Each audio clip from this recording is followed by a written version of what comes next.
Hello everyone, welcome to NEET UG in 10 brought to you by Unacademy, जो कि India का largest online learning platform है। यहाँ आपको मिलती हैं daily live classes, live test and quizzes, structured courses, unlimited access हमारे जितने भी मटेरियल, जितने भी वीडियो लेक्चर्स हैं उनकी। लेकिन उसके लिए आपको हमसे जुड़ना होगा। अनअकैडमी लर्निंग ऐप डाउनलोड करें गूगल प्ले स्टोर पे जाके या iOS ऐप स्टोर पे जाके, एंड देन आपको लेना होगा हमारा पेड सब्सक्रिप्शन, जिसके कई ऑप्शंस अवेलेबल हैं। सिंस नीट यूजी का सिलेबस काफ़ी वास्ट है, काफ़ी टाइम टेकिंग है, इसलिए 1 साल या 2 साल का जो पैकेज है वो सबसे ज़्यादा पॉपुलर है, सबसे ज़्यादा डिमांड में रहता है। एंड आप देखेंगे 1 साल में आप सिर्फ 6000 एक्स्ट्रा ऐड करते हो तो आपको मिलता है 2 साल का पैकेज।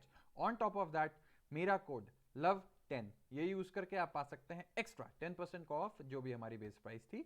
मेरा नाम लव किशोर श्रीवास्तव है। मैं मैगिल यूनिवर्सिटी कनाडा में एज अ रिसर्चर काम कर रहा हूं इस समय। एंड आप पर्सनली मुझसे जुड़ना चाहते हैं तो मैंने अपना टेलीग्राम लिंक नीचे ऐड किया हुआ है, जहां पे मैं अपनी क्लासेस के बारे में रेगुलरली अपडेट करता रहता हूं। तो आज का जो हमारा टॉपिक है वो है एंजाइम्स। हमने डिस्कस किया प्रोटीन्स के बारे में, जहां पे मैंने आपको बताया था कि बॉडी में मोस्टली जितने एंजाइम्स होते हैं वो प्रोटीन्स होते हैं, ठीक है। और सबसे इंपॉर्टेंट चीज क्या थी कि प्रोटीन बन तो गया, प्रोटीन था क्या? It is a heteropolymer of amino acids, है ना। ये तो हम जानते हैं कि अमीनो एसिड्स, डिफरेंट टाइप्स के अमीनो एसिड्स आपस में जुड़ जुड़ के फाइनली प्रोटीन बनाते हैं। अब ये तो उसका सिर्फ सिंपल प्राइमरी स्ट्रक्चर हो गया। अब बात आती है कि वो और फोल्ड होता है आपस में, ठीक है। क्यों फोल्ड होता है? क्योंकि उसको एक ऐसी साइट बनानी है। साइट मतलब वो ऐसा ऐसे स्पेसिफिकली फोल्ड होता है कि एक रास्ता बना देता है वो बाहर से आने वाले सबस्ट्रेट के लिए, ठीक है। सबस्ट्रेट क्या चीज हुई? जैसे आप नॉर्मल कोई भी रिएक्शन देखते हो, उसमें एक रिएक्टेंट होता है और एक प्रोडक्ट होता है, ठीक है। तो जो सबस्ट्रेट है यहाँ वो रिएक्टेंट है, और फाइनली बाद में जो प्रोडक्ट बना वो प्रोडक्ट हो, वो तो प्रोडक्ट ही हुआ, ठीक। तो एंजाइम क्या करेगा? किसी ना किसी सबस्ट्रेट पे काम करके उसको प्रोडक्ट में कन्वर्ट करेगा। लेकिन ये एंजाइम और सबस्ट्रेट का इंटरैक्शन तभी हो सकता है जब जो एंजाइम है या प्रोटीन है प्रॉपरली फोल्डेड हो, ठीक। इसीलिए प्रोटीन फोल्डिंग बहुत इंपॉर्टेंट मानी जाती है। अच्छा, अब आप ये देखो, ये पॉइंट तो मैंने आपको बता दिया कि बेसिकली सबस्ट्रेट आएगा, एंजाइम से बाइंड करेगा और एंजाइम सबस्ट्रेट कॉम्प्लेक्स बनेगा, ठीक है। चलो इसके बारे में हम डिस्कस करेंगे, और पहले देख लेते हैं कि almost all enzymes are proteins. क्या ये बात सही है? हाँ, काफी हद तक सही है, लेकिन इसके कुछ एक्सेप्शंस जरूर हैं। कुछ न्यूक्लिक एसिड्स भी हैं जो एंजाइम के जैसे बिहेव करते हैं। इसमें से एक एग्जाम्पल है राइबोजाइम, जो कैटालिटिक आरएनए कहा जाता है, ठीक है। ये बेसिकली एक न्यूक्लिक एसिड ही है जो एंजाइम की तरह बिहेव करता है, ठीक। तो कुछ एग्जाम्पल्स छोड़ के बाकी जितने भी एंजाइम्स होते हैं वो प्रोटीन्स होते हैं, ठीक। ये बात ध्यान रखना। अच्छा, अब बात आती है कि ये तो मैंने आपको पॉइंट बता ही दिया कि जो एंजाइम है एक प्राइमरी स्ट्रक्चर तो होता ही है, क्योंकि एंजाइम और प्रोटीन में कोई फर्क नहीं है, एंजाइम प्रोटीन ही होता है, तो प्राइमरी स्ट्रक्चर तो उसमें प्रेजेंट होगा ही होगा।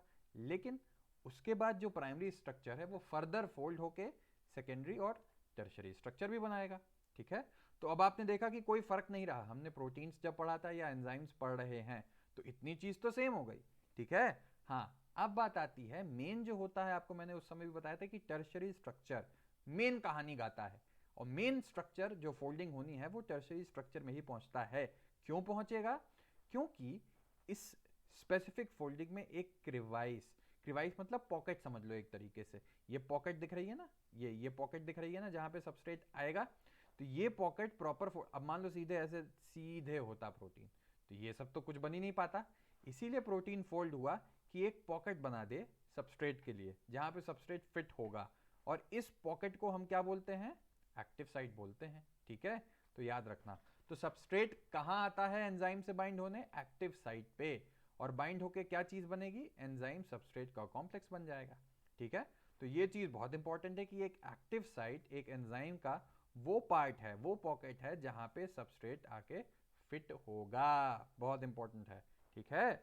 अच्छा, अब बात आती है कि अब जब ये सबस्ट्रेट इसकी एक्टिव साइट में फिट होगा जाके, तभी ये कैटेलाइज कर पाएगा रिएक्शन।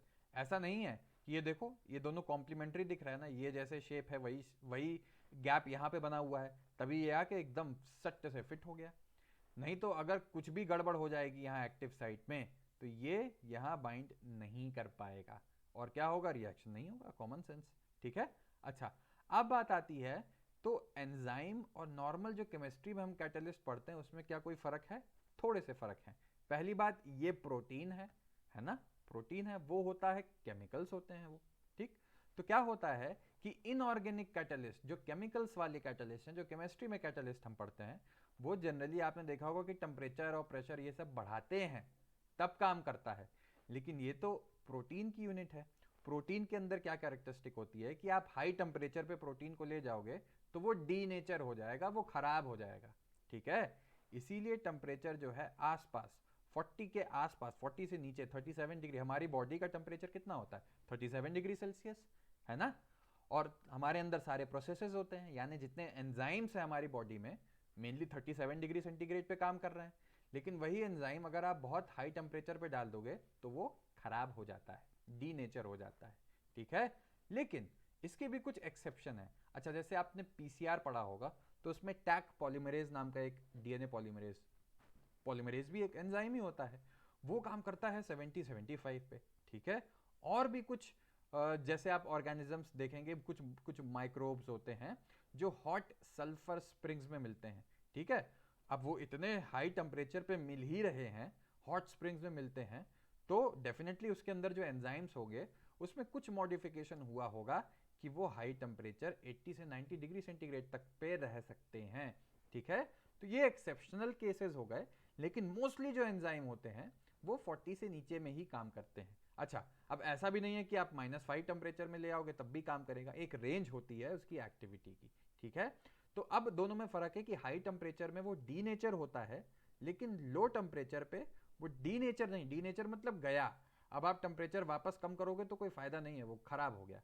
लेकिन लो टेम्परेचर पे वो इनएक्टिव है, डीनेचर नहीं हुआ। कम टेम्परेचर पे आप टेम्परेचर बढ़ाओगे तो वो फिर से काम कर जाएगा। तो हाई टेम्परेचर और लो टेम्परेचर में ये फर्क होता है, हाई टेम्परेचर पे वो गया, डीनेचर कर गया, लो टेम्परेचर पे वो इनएक्टिव होता है, टेम्परेचर आप ऑप्टिमम पहुंचा दोगे तो वो फिर से काम करने लगेगा। ठीक है। अच्छा, अब बात आती है कि ये काम कैसे करता है, जरा जल्दी से हम देख लें। तो अब आप ये प्रोसेस अगर देखो तो एंजाइम है, ठीक है, ये सबस्ट्रेट से मिलेगा, सबस्ट्रेट से मिलके ये बनाएगा एंजाइम सबस्ट्रेट का कॉम्प्लेक्स। ठीक है, जो ये आपको ईएस कॉम्प्लेक्स दिख रहा है यहाँ। ठीक है, अब मजे की बात, ये एंजाइम सबस्ट्रेट अभी बंधा ही है कॉम्प्लेक्स स्टेट में, ये एंजाइम प्रोडक्ट कॉम्प्लेक्स बना देगा। ठीक है, एंड फाइनली लास्ट स्टेप में देखो, एंजाइम अलग, प्रोडक्ट अलग। तो आपने देखा कि जो एंजाइम हमने शुरुआत में यूज किया वो एंजाइम बाद में टीवी में हीरो की तरह वापस आ गया, है ना, बिना यूज हुए रिएक्शन में।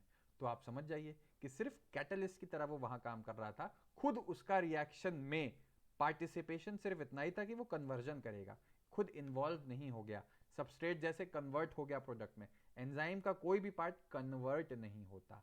ठीक है, तो अब स्टेप आपको बता ही दिया मैंने, ये 3 स्टेप जल्दी से देख लें। पहला क्या होगा, सबस्ट्रेट जो है वो एक्टिव साइट, हाँ एंजाइम सबस्ट्रेट के बीच एक्टिव साइट होनी जरूरी है एंजाइम पे, ये आपको बता ही दिया, इसलिए प्रॉपर फोल्डिंग हो रही थी, वो होगा। उसके बाद क्या होगा, एंजाइम सबस्ट्रेट का कॉम्प्लेक्स बनेगा, फिर एंजाइम सबस्ट्रेट को एंजाइम प्रोडक्ट में बदलेगा, एंड देन फाइनली जो प्रोडक्ट है वो रिलीज हो जाएगा और एंजाइम एज सच वापस रिकवर हो जाएगा और फिर से तैयार है ये दूसरा रिएक्शन कैटेलाइज करने को। तो लेकिन हाँ, सबसे इंपॉर्टेंट चीज क्या होती है, स्पेसिफिसिटी। एक एंजाइम एक स्पेसिफिक सबस्ट्रेट पे ही एक्ट करेगा। ठीक, उसकी जो एक्टिव साइट आपने देखा था ना बनी थी, उसमें एक ही सबस्ट्रेट फिट हो सकता है। ऐसा नहीं है कि एक एंजाइम हजारों रिएक्शन कैटेलाइज कर रहा है, नहीं, ऐसा नहीं होता। तो ये ध्यान रखना, एंजाइम इज हाईली स्पेसिफिक। तो आई होप कि एंजाइम की एक्टिविटी के बारे में आपको आइडिया लग गया हो, क्या होता है, कैसे होता है, क्यों प्रोटीन फोल्ड हुआ था, कैसे एंजाइम काम करता है। हमारा चैनल सब्सक्राइब करें, कमेंट करें कैसा लगा वीडियो, एंड love10 मेरा कोड यूज करके अनअकैडमी से जुड़ें। एंड मुझसे पर्सनली जुड़ना चाहते हैं तो मैंने अपना टेलीग्राम लिंक नीचे ऐड कर दिया है। Thank you so much.